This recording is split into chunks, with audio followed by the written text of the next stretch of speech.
नमस्कार दोस्तों। बहुत बहुत स्वागत है आपका around the world with me के इस एपिसोड में। आज हमारी डेस्टिनेशन है डुइसबुर्ग जू। और ये डुइसबुर्ग जू जर्मनी के डुसेल्डॉर्फ के बिल्कुल ही करीब है।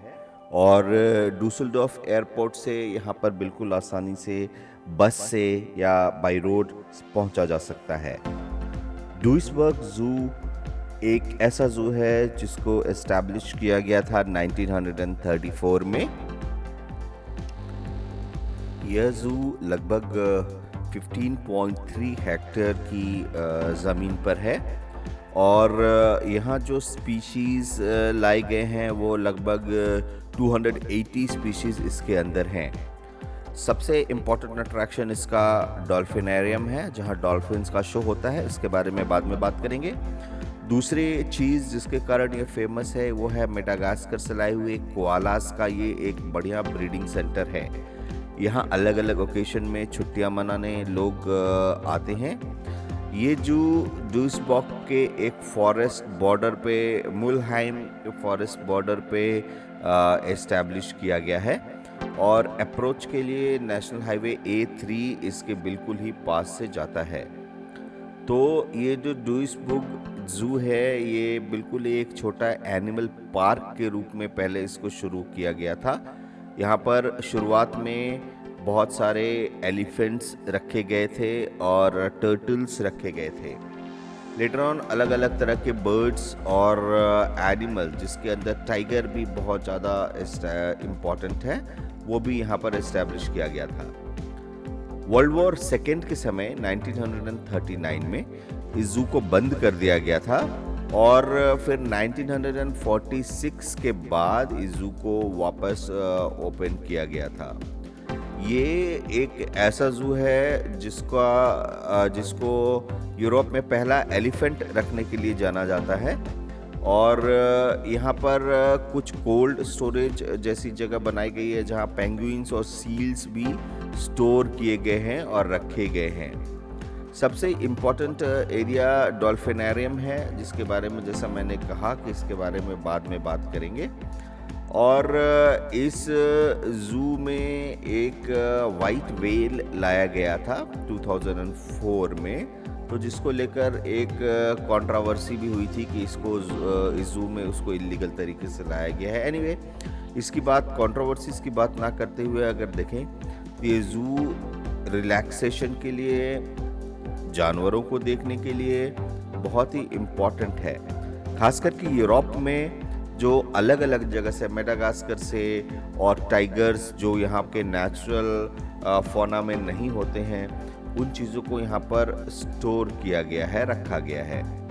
सबसे पहले यहाँ के जो भालू 1982 में एस्टैब्लिश किए गए थे और जो टाइगर के ग्रेड के एनिमल्स थे उसको 1985 में यहाँ पर लाया गया था। चाइना से, मेडागास्कर से बहुत सारे एनिमल्स हैं। बिल्कुल देखने जैसा है ये डुइसबुर्ग का जू। जैसा कि बता चुका हूँ कि इसका सबसे इम्पॉर्टेंट अट्रैक्शन है डॉल्फिनेरियम, जहाँ पे डॉल्फिन शो किया जाता है।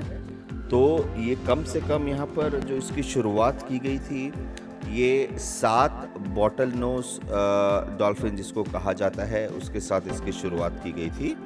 इस 7 में से 5 डॉल्फिन्स फीमेल्स और 2 मेल डॉल्फिन्स हैं और इस पूल में लगभग 3 मिलियन लीटर सी वाटर रखा गया है। और इसके साथ जो इसको खास बात है कि इस पूल को क्लीन करने के लिए केमिकल्स का यूज़ नहीं किया जाता है।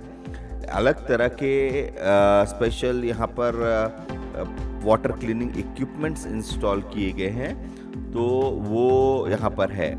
दिन भर में 2 या 3 परफॉर्मेंसेस किए जाते हैं। विंटर में 2 परफॉर्मेंस होती हैं डॉल्फिन्स की और समर में 3 परफॉर्मेंसेस तक भी इसके होते हैं।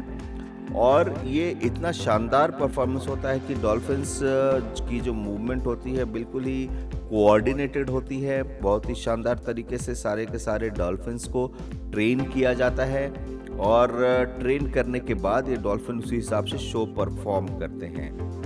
यहाँ पर डॉल्फिन्स को कोशिश किया गया था कि बहुत बार यहाँ पर ब्रीड कराया जाए और नए डॉल्फिन्स को यहाँ पर इसी एनवायरनमेंट में नए डॉल्फिन्स का बर्थ हो, लेकिन ऐसा सक्सेसफुल भी बहुत बार हुआ। लेकिन ऐसा भी हुआ कि इनको इस तरीके से यहाँ पर ब्रीड कराना नेचुरल एनवायरनमेंट से अलग थोड़ा डिफ़िकल्ट टास्क है। फिर भी कुछ डॉल्फिन्स है जो यहाँ पर ब्रीड करके पैदा हुए हैं। अलग अलग डॉल्फिन्स को अलग अलग नाम दिए जाते हैं। जैसे 1988 में जो डॉल्फिन्स यहाँ पे पैदा हुई थी उसका नाम दिया गया था डूफी, फिर 1992 में डेल्फी, 1996 में डेजी, ड्यूक। एनीवे, इन डॉल्फिन्स के जो शो होते हैं और जो शो कंडक्ट करते हैं वो दोनों ही यहाँ पर बहुत ही अच्छे तरीके से परफॉर्म करते हैं। डॉल्फिन्स के साथ छोटे बॉल पे गेम भी कराया जाता है। डॉल्फिन्स अपना वज़न भी चेक करते हुए यहाँ पर नज़र आ सकती हैं और सारे डॉल्फिन्स एक साथ एक कोऑर्डिनेटेड मूवमेंट के साथ यहाँ पे परफॉर्म करती हैं।